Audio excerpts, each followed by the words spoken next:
Welcome to Old Stuff Show. Today we're looking at unique and unusual vintage collectibles. It's one of my favorite categories because when I'm out there looking for new things, I'm always looking for something different. And in the world of antique markets, different seems to sell a little faster than traditional. So for example, I could have a Royal Doulton beside a Roy Rogers cap gun in a holster with the old little fake bullets, and the Roy Rogers cap gun would sell faster than the Royal Doulton. So that seems to be the direction of antiquing today, and collectibles are the big trend. I picked out some interesting things today. These are just things that you just don't see all the time, or they have an interesting story behind them. So I'm going to share that with you. We'll start off with this quite unique, very rare, hard to find Victorian toy. It's a horse. It's made of hardback material on a platform. It has wheels that can be pulled and is in great condition for well over 100 and some years. And I guess what it says, in those days, maybe toys were meant to be played with very carefully, not to be thrown around or raced around or whatever. And so this is a wonderful example of a Victorian toy in almost perfect condition. I've seen these in some of the old Eaton's catalogs, and they're one of the more common toys that kids look forward to maybe getting for Christmas. So that's a hard thing to find, and one that I really treasure. And going back to unusual Victorian times, when someone passed away, there was a custom, a tradition of people notifying friends, relatives, and so on with formal notices. But the envelope would always have a black border. And I've actually seen these with on newspapers too. If say a king died, the copy that came out on the newsstand had a black border right around its outside of the front page, and so that was quite a custom. And you should know that there are people out there in the collectible world that are they're called funerary collectors. They look for anything related to funerals of the past, and because it's rather rare, and this envelope is a good example. Here's another example of the envelope, very pronounced, and inside would be the information, a card like that, and it would have the information of the deceased and the arrangements that would follow. This particular person died in 1916, was a Lance Corporal, and was aged 20 years, so that relates directly to the First War. So it would also be a significant find for military collectors. Came upon an envelope, again with its black border, and all kinds of messages inside, cards inside, that type of thing. So they're not that common, but they're in different sizes, shapes, and this one's a little more decorative than the other ones. So the funerary collector would like that sort of thing. The military collector was certainly that other one that I just showed you. And then photographs. This is an old photograph, and it's a cemetery. It's not identified, but again, the funerary collector would find that interesting and would try to do some research on the cemetery. It's a little vague, but I think with magnification, possibly the names on the stones could be identified.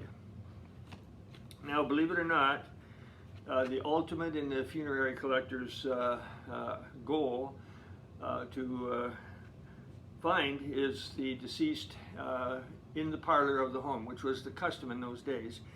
The visitation would be in the home. So to have a picture of that, and I will cover up the person there, but to have a picture of that in the casket, in the home, in the parlor, and identified on the back. This one is September 1940. Is something that funerary people are really anxious to find. And I've only had, this is only the second one I think I've had in 25 years. So not a very common situation. Historical photographs, the more unusual, the more uncommon, the more unique would be this type of one. Now this one is so unique. It's from the Canadian West.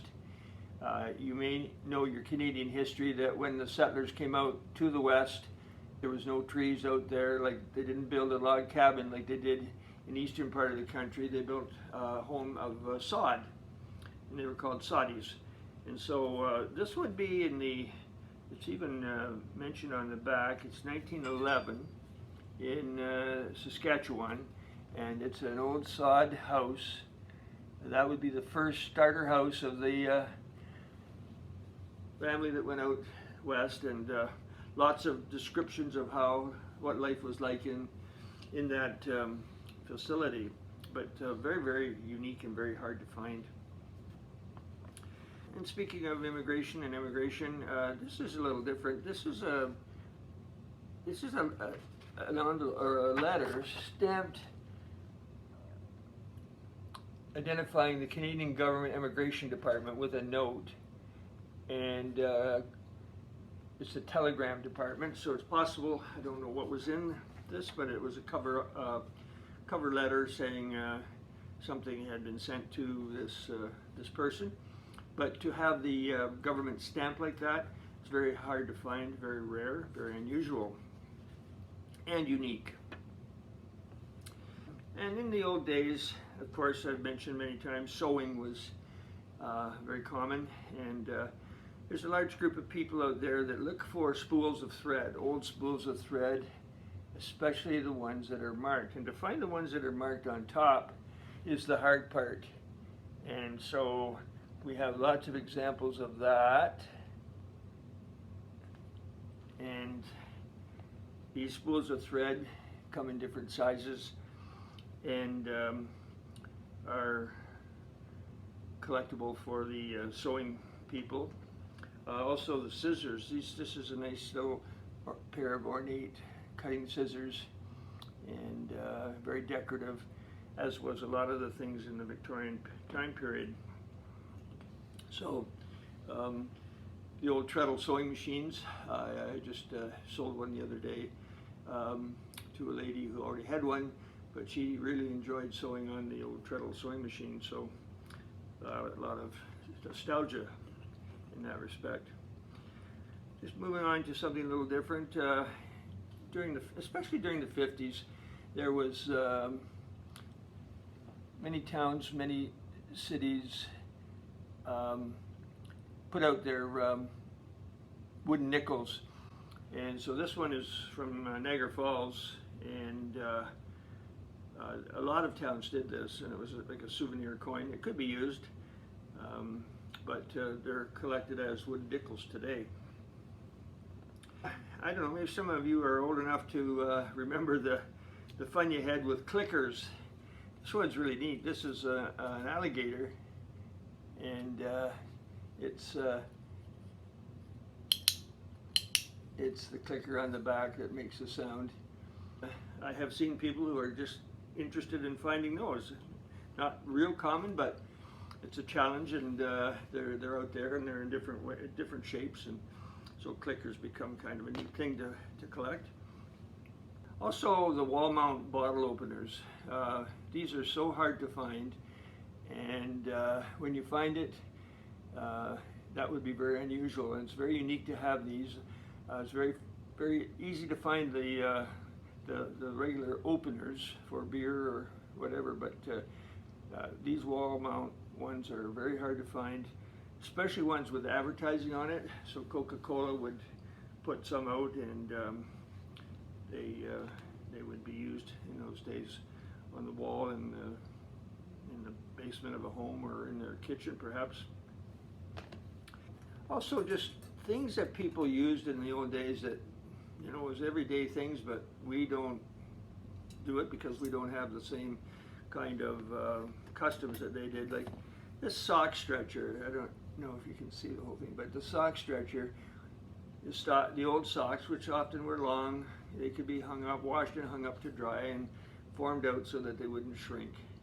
And so I have a pair of these, and they were very, very important to the household in those days. And also important to the household were just the everyday kinds of kitchen things, but they seem so crude and so simple. So there's a cookie former, all tin, a little tin scoop. Again, not easy to find these days. A grater, a slicer, all kind of neat things that were everyday things in the kitchen in those days. I mentioned on another program a really unique item, and I bring it out again because it is one of the more significant, unique pieces that I've had. And this is the ribbon steamer with the hole here, put on the kettle, and then the steam would come out the top, and people would put their ribbon across to steam it and press it out. Again, significant part of the household in those days gone by. Vintage clothing, they're unique. My most interesting find, I think, was when I went to the home of a lady who had passed away. Her daughters wanted me to have a look at the stuff there, and the lady was 85, and so she had two things at her house. Her house was full of the usual kinds of items you would find in someone's home like that, and she had a pair of hot pants that were still in the original bag, and they were from the 60s, and they were sequined, and the price was still on it, and so on. It was pretty amazing to find that. And then in a drawer there was a Pez dispenser, the second most valuable Pez dispenser. The valuable ones don't have the feet on the bottom, and this was one that was worth about $300 when I got home. I couldn't believe it that this was a significant find. But why that lady would have the Pez dispenser and the hot pants in her home was a big question. People are out there looking today for kinds of neat things. This is a men's aura tie for any one man or woman, and very colorful, right out of the 60s, and so stuff like that. Sometimes people look for that kind of thing maybe in the Salvation Army, but I find a lot of this kind of thing in the States, and people like to, because it's so different, so unique, they like to wear that kind of thing. The question would be, where did you get that? This is kind of unique because those of you who are car lovers know the Morgan car, and so this is a tie with a Morgan symbol on it, and it probably goes back to the 40s at least. And again, if you wore that today, it would get a little attention, and so part of the vintage clothing collection. Now, the most unusual thing that I ever came upon was an autograph, and this particular autograph was from a president of the United States. So there have been few overall presidents of the United States, but to have an autograph of one is quite amazing, and this is Bill Clinton's. But the story behind it is unique. He signs and has signed a lot of his books, so his autograph isn't that uncommon. But the unique part of this was, the unusual part of this was, that I got this about 5 minutes from my own home. And he was about to speak at an arena nearby, and it was one of those conversation kinds of situations. And so I had a ticket. I went over. I was curious to see what he had to say. And as I got to the arena, I noticed at the back there were people lined up along a fence. Only maybe about 15 people, and I thought, oh well, maybe he's going to come back there. I'll go have a look. That's me. I'm always curious. So they said that he was about to arrive, and he did. Car pulled up, maybe 20 feet away, and he had a bodyguard, and he looked over, and he walked over to the fence, and he came right over to me. And I asked him, all I had was my ticket, and I asked him if he would mind signing the ticket, and the bodyguard said, oh, he'll be back in a second. Yes, he will. And he walked down, and he shook everybody's hand, including my own. And so he comes back to me, and on the back, he autographed the ticket. Now I hadn't even gone into the arena yet, and I had a ticket with the autograph of Bill Clinton, who I was about to see speaking, and that was amazing. So the story behind this, and I took pictures too. I've got documentation of him signing it and being there, and I got the ticket. So really unique and really neat. Although the autograph itself is relatively common. I mentioned also in a program about tobacco, to find cigar boxes. It's really neat because the big thing about the cigar box is the label inside, and this one is unique. It's punch, and it's in good condition. There's lots of really neat ones out there if you can find. Lots of colorful ones out there, more colorful than this one. And to have a cigar, or cigars that go along with it. I do have a cigar. Actually, I meant to find it, and I didn't do that. But I do have a cigar that can go in there. But I wouldn't recommend smoking it. It could be many years old, and I'm not sure it would taste too good. So you can see, collecting can involve more than just going out there looking for old stuff. You can also make a point of, and I know a few people that will only look for something that's really different, really unusual, very unique, one of a kind, and that's all they'll buy. They're not worried about a category. I've been telling you about collecting based on categories, but you can do it too, just on the concept of something unique, rare, unusual, and have a collection of that sort of thing. Makes for display purposes really interesting. Very much a conversation piece. And every one of these things that I've shown you here kind of has a story behind it, and is all very interesting to hunt for. And I think about this sometimes. What do I enjoy more, finding this stuff or marketing it, selling it? And I honestly think that finding it gives me as much of a thrill as anything. And going on little missions of antiquing, and I'm about to do that tomorrow. Go up to the north and look for antique stores, and just enjoy the break, and look for some unique items. So I hope this has inspired you a little bit. This is, again, just the tip of the iceberg. I've had so many unique things. I did not keep things based on the uniqueness. If I had, it would have been an amazing collection, but I don't get too attached to things. But you know, some people do, and they want to keep it and show it off and share it with their friends. So that concludes our little talk about the unique items, and remember to take a look at the program every Friday. We have new addition to the lineup.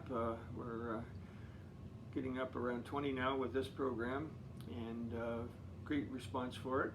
So like and subscribe especially is good. You get notices on when the next show is out. Also, I mentioned that the Aberfoyle Flea Market is open all summer now. It's safe. You're required to wear a mask. It's open till the end of October, and it's the directions are pretty simple. 401 if you're living in southern Ontario to 6 South, go north on 6 South about a mile. And it's Canada's oldest flea market, one of the bigger ones. They have a special show each spring and fall. There'll be one coming up in September. And it's a great place to spend a day and hunt and search, and I'm amazed at all the things that show up at that show. Also, a lot of these things, some of them will be on eBay. There's instructions at the end of the program on how to get to my site, my ID being Lonrem, Lonrem.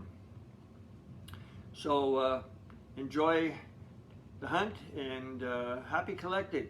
See you next time.